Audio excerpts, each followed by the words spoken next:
Vamos lá, o quarto. Revelação profética com linguagem simbólica. Em Daniel, capítulo 2, vou se tratar de uma profecia, o sonho do rei com detalhes proféticos. O sonho foi de um rei pagão. Muitas pessoas perguntam para mim, eu não sei se é perguntado para vocês. Vocês estão aqui? Amém? Um ímpio pode ter, Deus pode dar um sonho de revelação para uma pessoa pagã, uma pessoa pecador? Pode. Deus deu para Faraó, ele era pagão, sim ou não? Ele era uma pessoa pecadora, uma pessoa que não era de Deus. Deus deu para Nabucodonosor, ele era pagão. Deus pode até dar sonho para a pessoa que vive no mundo de pecado, sim ou não? E quando Deus dá, Deus tem propósito. Primeiro, que Deus não faz nada em vão. Tudo que Deus faz vai ter um grande proveito glorioso. Deus deu um sonho para um rei como Nabucodonosor. Ele pode ser comum. Deus dá um sonho de revelação para uma pessoa que não é da igreja. Deus só não dá a revelação que é Senhor. Porque a revelação é só para quem tem o Espírito de Deus. O senhor compreendeu? O rei Nabucodonosor, esse sonho aqui que estamos falando aqui, o rei, profeta, o sonho do rei, com detalhes proféticos e com símbolos, só um homem de Deus, cheio do Espírito Santo, poderia interpretar. O rei ficou querendo saber, o sonho é algo lindo, da parte de Deus, mas ele não conseguiu, ficou perturbado, agitado, querendo saber, e por os magos e os sábios não saberem interpretar, ele se ligou e queria matar todos os sábios e os magos, por causa da falta da interpretação do sonho. Mas aí apareceu no cenário um homem que tinha o Espírito de Deus. Quando no cenário está alguém de Deus, que tem o Espírito de Deus, é como Deus estivesse também entrando em cena. E quando Deus entra em cena, as coisas acontecem. E aí mas Daniel também não foi precipitado. Tem uma que é muito precipitado, né? A pessoa conta um sonho para ele, e às vezes o sonho é de Deus, né? E tem pessoas que já olham, é isso, que já começa na hora. Olha a humildade de Daniel. Daniel foi pedir ao rei que teve para ir. Gente, vamos ter humildade. Vamos ter humildade, vamos deixar Deus dar a interpretação. E aí nós passamos esta interpretação. Vamos dar uma acelerada aqui, para terminar no tempo exato. E nós vemos isso aí em Daniel capítulo de número 2, e o verso 27 e 21. Símbolos proféticos da estátua, isso no sonho do Nabucodonosor. A estátua com cabeça de fino ouro, peito e braços de prata, ventre e quadris de bronze, pernas de ferro e os pés em parte de barro e em ferro. Este é a descrição de quê? Da estátua. E a estátua está aqui, se você virar a página, aqui está a estátua. E aqui o que é que nós colocamos aqui? Esse símbolo se trata de profecias que já se cumpriram, trata-se de Império Babilônico, a Grécia, o grego, a linguagem grega é a linguagem da Grécia, e Romanos. Neste capítulo tem mais um símbolo. Podemos dizer que amamos, sim ou não, esse símbolo? Amamos esse símbolo? Vocês captaram que símbolo é esse? Que nós temos que amar? Porque além, se você ver a figura aqui da estátua, vira a página aí, está com a página virada, a cabeça ouro, né? Os pés e braços prata, e aí a cabeça ouro é aqui, a Babilônia representa o quê? O império da Babilônia, e aqui o peito e braço de prata, medos e peças, era o império depois Aí eu vejo quadris bronze, é a Grécia, que foi desbancada. E aí terra, ferro, é Roma. E pés de barro e ferro, Roma dividida, um país que estava dividido. Jesus diz o seguinte, que vem um reino dividido prevalecerá. Então isso aqui, essa simbologia, a simbologia da estátua era Deus mostrando que o império da Babilônia, que era o império babilônico do rei Nabucodonosor, é como se fosse uma potência mundial da época. Quem é a potência mundial, a maior potência mundial hoje? Estados Unidos, América. É a potência que é considerada a maior potência mundial. Com a diferença que os Estados Unidos ele quer dominar de uma forma mesclada, né? As nações e até domina. Mas o que a diferença do se considerar o Império Babilônico para a potência mundial dos Estados Unidos, pelo menos os Estados Unidos estão do lado dos cristãos, graças a Deus. Tem Israel.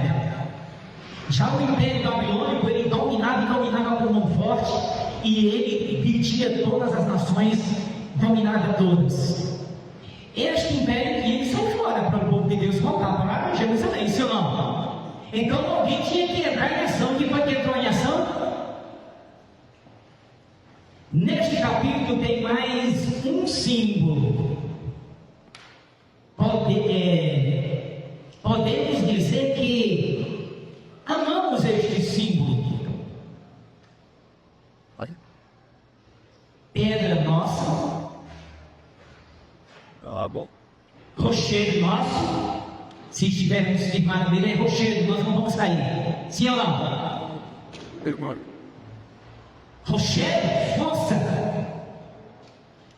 Rochedo nosso, forte. Nessa profecia estabeleceu que seu reino eterno, que não tem, era necessário saber quem é a pedra. Quem é a pedra? É Jesus. Jesus ele tinha que, para cumprir o seu plano e fazer com que o povo de Israel retornasse para a sua terra, ele tinha que sair esmagando. E ele esmagou. Vamos ver quem vai ler, por favor, que já está no versículo. Me ajuda aí, meus irmãos. Daniel capítulo 2, verso 35 ao 36. Depois nós vamos dar uma pulada e ver o verso 4. Essa rocha foi Jesus, que desbancou, que esmiuçou todos os reinos. Pode ler. Então foi juntamente o sacro, o ferro, o barro, o cobre, a prata e o ouro, os quais se fizeram como prateras caseiras no esteio. O vento os levou e não se achou lugar para eles, mas a pedra que auxiliou a estátua se tornou grande monstro e encheu toda a terra. Jesus vai encher toda a terra, é seu núcleo. E sobrando como nós somos a igreja, como o seu reino milenial aqui na terra. E também isso aí vai bem além, porque vai haver um novo céu e nova. Vai haver um novo céu e nova. Onde está escrito? Em Apocalipse. Então aqui mostra que essa pedra, que é Jesus, ela se fez tornar em pé, porque olha em pó, meus irmãos, tornar em pó, barro não é fácil, né? Não é? Qualquer pedra que você jogar assim, tiver um boneco de barro, se você jogar, o pó vai, a pedra pesadona vai o pó. Mas tinha ouro no negócio, até o ouro, o ferro se transformou em pó. Isso é o poder que tem essa pedra. A simbologia de Jesus como pedra, como rocha, tem um símbolo glorioso. E aí mostra nessa linguagem bíblica que ao danificar e destruir, reduzir ao pó essa estátua que representava reinos, que estava atrapalhando o propósito de Deus. Sabe, muitas pessoas às vezes não entendem algumas coisas da Bíblia, né?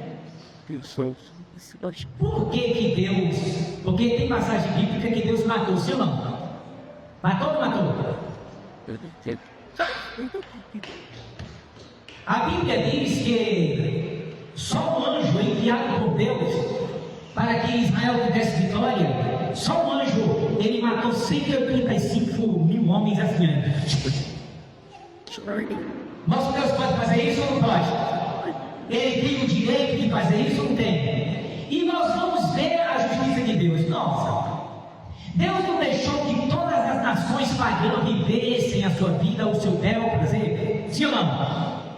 Eles viviam sem doutrina, eles viviam da maneira que eles quisessem, e Deus não atrapalhava. Mas as nações resolveram querer atrapalhar quem? O Todo-Poderoso. E quando Deus deu vida, porque Deus é que dá vida, as nações vivam a vida de vocês.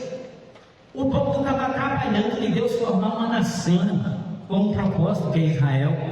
Por isso que Deus mandava, porque Deus tinha a finalidade e o propósito. E foi o que aconteceu aí. Deus descampou, destruiu. As nações estavam como império, querendo impedir o andamento do plano de Deus referente a Israel. Porque tudo do inimigo, irmão, está para deter Israel. Tudo do inimigo hoje é para deter Israel e também a igreja. Esse negócio, os irmãos já prestou atenção que, eu não sei se você já ocorreu com você, que o inimigo ele trabalha muito na ideia de paralisar. Captar a mensagem? Captar a mensagem é tão sutil o ataque do inimigo que muitas pessoas não percebem. Mas o diabo trabalha muito numa ideia de paralisar. O que é paralisar? Meu Deus. Bom, isso tem irmão. Existe na vida, existe no sonho. Eu sei. O inimigo trabalha muito nesse negócio, nessa área de paralisar. E para que ele não te paralise, é necessário que nós continuemos valorizando a Bíblia. Porque nós estamos numa época que a geração está só em buscar o valor. O pessoal está vivendo uma fantasia religiosa e estão atuando dentro da igreja como adorador. Não estão mais, muitos não estão como adorador, não como atores.